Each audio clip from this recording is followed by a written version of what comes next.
In the heart of an Islamic city, there lived a wise and kind-hearted, revered Islamic scholar named Shaikh Abbas, known for his profound wisdom and knowledge.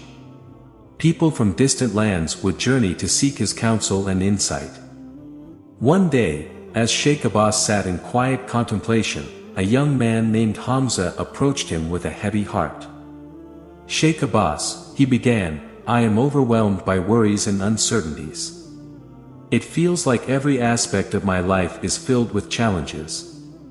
Shaikh Abbas listened attentively, his heart filled with empathy for the troubled young man. He said gently, "In the midst of uncertainty, our concerns multiply. If I ask you what your biggest fear is, you have a long list of things you worry about. You will say, I worried about my health, I worried about my food, I worried about my drink, I worried about my safety, I worried about family sustenance, and their safety. I worried about the enemy, I worried about everything." These challenges seem to loom at every turn, and it's natural to feel overwhelmed. Yet, it's essential to remember that these challenges are not meant to break us, but to strengthen our faith and resilience. Shaikh Abbas said Allah made it clear in Surah Al-Baqarah verse 155 that He would test each and every one of His servants. Allah says, "We will certainly test you with a touch of fear and famine and loss of property, life, and crops. Give good news to those who patiently endure." This verse reminds us that in this life, we will inevitably experience loss of wealth, possessions, or even loved ones. Whether it's a sudden theft, a devastating fire, a traumatic robbery, or a natural disaster like an earthquake, these trials are part of Allah's divine plan for our journey on earth. It's a reminder that our existence here is not solely for indulgence and pleasure. Despite what some may believe, having material wealth and a comfortable life does not necessarily indicate Allah's favor. Rather, Allah tests us to strengthen our faith, resilience, and reliance on Him alone. Hamza nodded. "But how can I find peace amidst all this uncertainty?"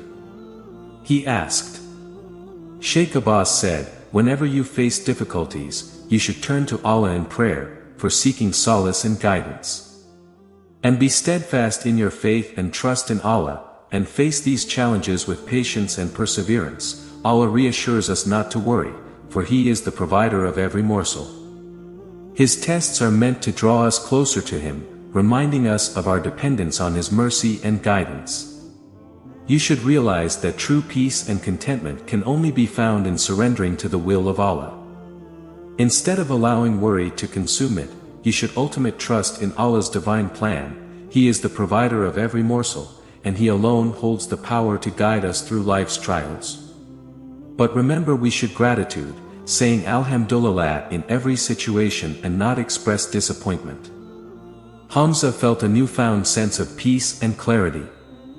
Inspired by Shaikh Abbas's wisdom, he vowed to face life's challenges with faith, patience, perseverance, and resilience. With Allah's guidance, he knew he could overcome any obstacle that came his way.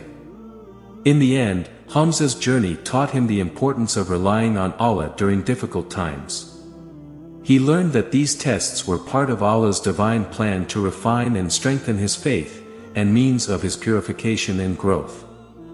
By facing these challenges with patience and perseverance, Hamza grew closer to Allah and found inner peace and contentment.